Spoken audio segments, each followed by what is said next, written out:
नमस्कार, स्वदेश न्यूज में आपका स्वागत है। मैं हूं आपके साथ ईसा अहमद। सीधा रुख करते हैं राजधानी भोपाल से आ रही बड़ी खबर का, जहां पर ट्यूषा शर्मा मामले में बड़ा अपडेट सामने आया। सेंट्रल जेल में गिरिबाला समर सिंह पर पहरा, दोनों हाई प्रोफाइल कैदियों पर 12 प्रहरी तैनात किए गए। सुरक्षा कारणों से निगरानी में सख्ती, बैरकों के बाहर अतिरिक्त सीसीटीवी लगाए गए। आरोपी समर सिंह सामान्य वार्ड में शिफ्ट, समर्थ पर 5, गिरिबाला पर 7 महिला प्रहरी तैनात। गिरिबाला सिंह द्वारा सजा या मामलों से जुड़े कैदी जेल में हैं बंद। चलिए अधिक चर्चा करते हैं। News head digital Aniruddh Sonone हमारे साथ जुड़ गए हैं। अनिरुद्ध, 2 हाई प्रोफाइल कैदी समर्थ और गिरिबाला, और जिस प्रकार जानकारी प्राप्त हो रही है सुरक्षा के पुख्ता इंतजाम किए गए हैं, 12 प्रहरी तैनात किए गए हैं। देखिए, जहां तक बात करें तो भोपाल के बहुचर्चित ट्यूषा शर्मा संदिग्ध मौत मामले में सीबीआई की जांच अभी भी जारी है और इस मामले में दोनों आरोपी नंबर 1 समर्थ सिंह जो ट्यूषा के पति थे और आरोपी नंबर 2 रिटायर्ड जज गिरिबाला सिंह जुडिशियल कस्टडी में भोपाल सेंट्रल जेल में बंद है और इन्हें 14 दिन की न्यायिक हिरासत में जेल भेजा गया है। 2 जून को इन दोनों माँ बेटे को जेल भेजा गया है। तब से लगातार जेल प्रशासन इन पे कड़ी नजर रख रहा है और ताजा अपडेट यह है कि पिछले 24 घंटों में जेल प्रहरियों की संख्या समर्थ सिंह और गिरिबाला सिंह जो रिटायर्ड जज हैं बढ़ा दी गई है। तो देखा जाए तो सुरक्षा की दृष्टि से जेल प्रबंधन का कहना है कि उन्होंने इस तरह किया है। समर्थ सिंह की सुरक्षा में 5 अतिरिक्त जेल प्रहरियों को लगाया गया है और रिटायर्ड जज गिरिबाला सिंह के सुरक्षा में 7 जेल प्रहरियों को, महिला जेल प्रहरियों को तैनात किया गया, यानी उन्हें पूरी तरह से सुरक्षा घेरे में ले लिया गया है।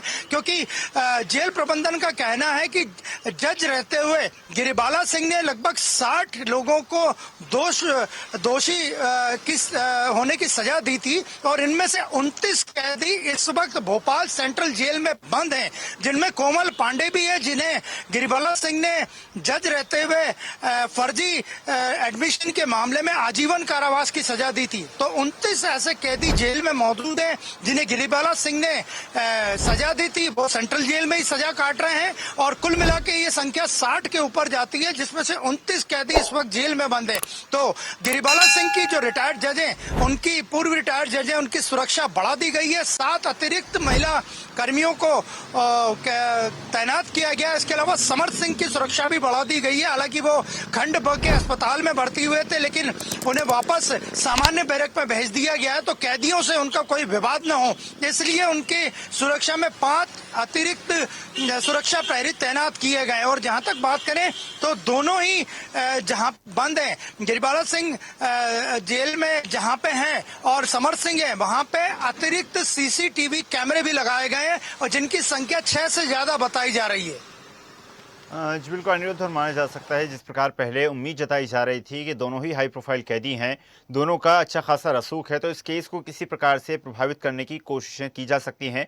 लेकिन जब से ये केस सीबीआई के जांच के दायरे में आया है, लगातार अब जो जांच प्रणाली है उसको मजबूत किया गया है और साथ ही साथ जेल में भी जब इन दोनों कैदियों को रखा गया है तो वहां भी सुरक्षा के पुख्ता इंतजाम किए गए हैं ताकि किसी प्रकार की अव्यवस्था ना हो। जांच अभी भी जारी है और न्यायिक हिरासत में 16 जून तक पूर्व रिटायर्ड जज गिरिबाला सिंह और उनके बेटे समर सिंह भोपाल सेंट्रल जेल में है। और जहां तक बात करें तो सीबीआई की पूरी जांच अभी भी जारी है, साइंटिफिक तरीके से जांच जारी है। ट्यूषा शर्मा की सेकंड पोस्टमार्टम रिपोर्ट जो दिल्ली एम्स के डॉक्टरों ने की थी वो आना अभी बाकी है। इसके अलावा भोपाल पुलिस की कार्य प्रणाली पे सवाल उठे थे, वो जांच भी अभी जारी है। सीबीआई ने भोपाल में एसआईटी जो बनी थी इस मामले के लिए, उससे पूरी रिपोर्ट अपने पास ले ली है। तो ये तमाम तरह की जांच जारी है और गिरिबाला सिंह और समर सिंह को 16 जून तक जेल में ही रहना है, इसीलिए उनकी सुरक्षा कड़ी कर दी गई है और 12 अतिरिक्त जेल प्रहरियों को तैनात किया गया है। साथ में सीसीटीवी जो सीसीटीवी जिनसे कि फुटेज आसानी से मिल जाते हैं, सीसीटीवी की संख्या भी वहां 6 बढ़ा दी गई है। तो जेल प्रशासन पूरा काम जेल मैनुअल के हिसाब से कर रहा है और किसी भी तरह की सुरक्षा में कोताही नहीं रखी जा रही है। और जेल प्रबंधन का यही कहना है कि चूंकि ये मामला हाई प्रोफाइल मामला है और पूर्व रिटायर्ड जज से जुड़ा मामला है, इसलिए उनकी सुरक्षा जरूरी है। इसीलिए उनकी सुरक्षा में 7 महिला प्रहरियों को विशेष रूप से उनकी सुरक्षा के लिए तैनात किया गया है। जी बिल्कुल अनिरुद्ध, माना जा सकता है कार्रवाई लगातार जारी है। देखने वाली बात होगी जांच के पश्चात क्या कुछ सामने आता है। आपका धन्यवाद जुड़ने के लिए और जानकारी साझा करने के लिए। ऐसे ही वीडियोस के लिए लाइक करें, शेयर करें, फॉलो करें। YouTube पर जाकर सब्सक्राइब कर बेल आइकन दबाना ना भूलें और ताजा अपडेट्स के लिए स्वदेशलाइव.com पर जरूर जाएं।